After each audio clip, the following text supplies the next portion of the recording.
मेरे बिहार के पागलों, ये सब सुनते ही आप समझ गए होंगे कि मैं किसकी बात कर रहा हूँ। मैं बात कर रहा हूँ बाबा बागेश्वर की, मतलब धीरेन्द्र कृष्ण शास्त्री की, जो बिहार में आए थे। 13 से 17 तारीख तक उनका कार्यक्रम था, हनुमंत कथा था, दिव्य दरबार था। और इस बीच कई बार उन्होंने अपने संबोधन में कहा कि मेरे बिहार के पागलों।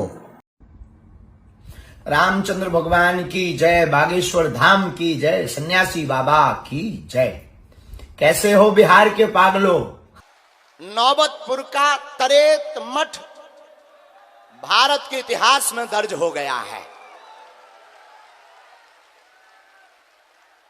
नौबतपुर और बिहार के पागलों का यह महाकुंभ आज पूरी दुनिया नजर टिकाए बैठी है। इस बात को लेकर बहुत तरह की बातें उठी, चर्चाएं हुई, उनका विरोध भी हुआ। इन सारे चीज़ों पर बात करेंगे, लेकिन बताना ये चाहते हैं कि बाबा ने जो कहा बिहार के पागलों, वो कितना सही है। नमस्कार, मैं हूं राकेश कुमार, आप देख रहे हैं मत अभिमत। बाबा का कार्यक्रम था तरेत मठ में, जो नौबतपुर में है पटना के, और 13 मई से 17 मई तक हनुमंत कथा था। इसमें दिव्य दरबार भी लगे। जो अनुमान लगाया गया था 3 लाख से 5 लाख तक का, वो संख्या भक्तों की बढ़कर 10 लाख तक हो गई थी। हंगामा का माहौल था। स्थिति ये हुई भीड़ को लेकर कि बाबा ने स्वयं अनुरोध किया कि आप यहाँ न आवें, आप घर पर टीवी पर यह देखें। साथ ही उन्होंने दिव्य दरबार का आयोजन भी बंद कर दिया। लेकिन मैं ये क्यों कह रहा हूँ कि बाबा ने कहा बिहार के पागलों, वो कितना सच है और बिहार के लोगों ने उसे कैसे सच बना दिया। बाबा जब बिहार आए तो उनके ठहरने का स्थान रखा गया था होटल पनास में। पटना के एक अच्छे होटल के रूप में होटल पनास को जाना जाता है। लेकिन अब ये होटल पनास तीर्थस्थल बन गया है। क्यों? चूँकि यहीं बाबा ठहरे थे। जो बाबा ने कहा कि बिहार के पागलों, वो स्थिति अब देखने को मिल रही है। अभी भी पनास होटल के बाहर लोगों की भीड़ लगी हुई है, और वो भीड़ इसलिए कि बाबा जिस कमरे में ठहरे थे उस कमरे को देखा जाए। वो क्या खाते थे, वो कैसे रहते थे, इन सारे चीज़ों को जानने के लिए, और उस स्थल को, मतलब जिस कमरे में थे और जो होटल था, उसको अब एक धार्मिक स्थल माना जा रहा है। माना जा रहा है कि चूँकि बाबा यहाँ थे, इसलिए यहाँ धर्म से जुड़ी हुई चीज़ें हैं, और ये हनुमान जी का एक जगह बन गया है। इस तरह की तमाम तरह की बातें आ रही हैं। पागलपन इतनी कि कुछ लोगों ने बजाबता जिस ठहरे हुए थे, जिस रूम में बाबा, उस रूम में ठहरने के लिए कुछ भी करने को तैयार है। उसकी बुकिंग धड़ल्ले से की जा रही है, ऐसी भी सूचनाएं मिल रही हैं।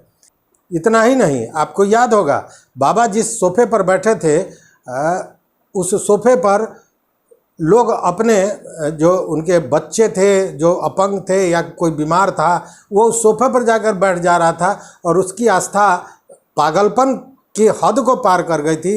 वो समझ रहा था कि उस सोफे पर बैठेंगे और उसकी बीमारी ठीक हो जाएगी।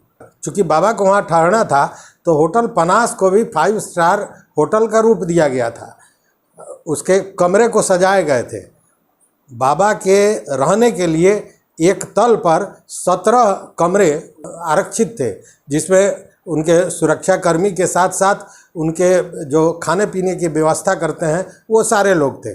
उसमें उनके भंडारी थे जो उनके खाना की व्यवस्था करते हैं, और बाज़ाब्ता बाबा के लिए अलग किचन की व्यवस्था, रसोई घर की व्यवस्था की गई थी।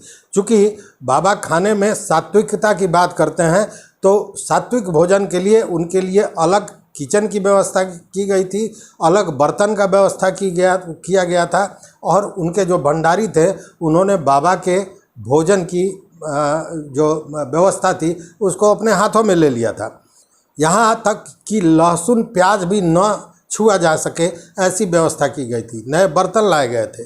अब यही कारण है कि वह रूम, वो फ्लोर या यूं कहें कि पूरा का पूरा होटल अब बाबा के अनुसार बिहार के पागलों के लिए धर्म स्थल जैसा बनता जा रहा है।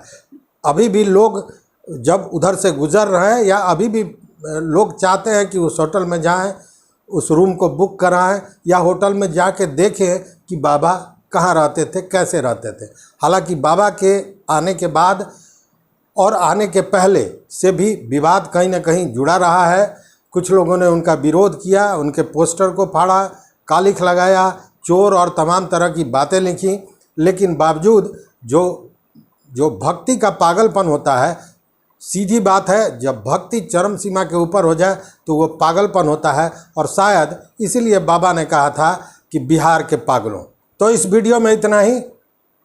अगर आप चैनल पर नए हो तो निश्चित रूप से सब्सक्राइब कर लीजिए, वो घंटी जैसी आकृति है उसको दबा दीजिए, अपने दोस्तों के साथ शेयर कीजिए, लाइक कीजिए, कमेंट कीजिए और बताइए कि बाबा ने जो पागल कहा था वो कितना सच था और कितना गलत था। तो बहुत बहुत धन्यवाद। देखते रहिए मत अभिमत। नमस्कार।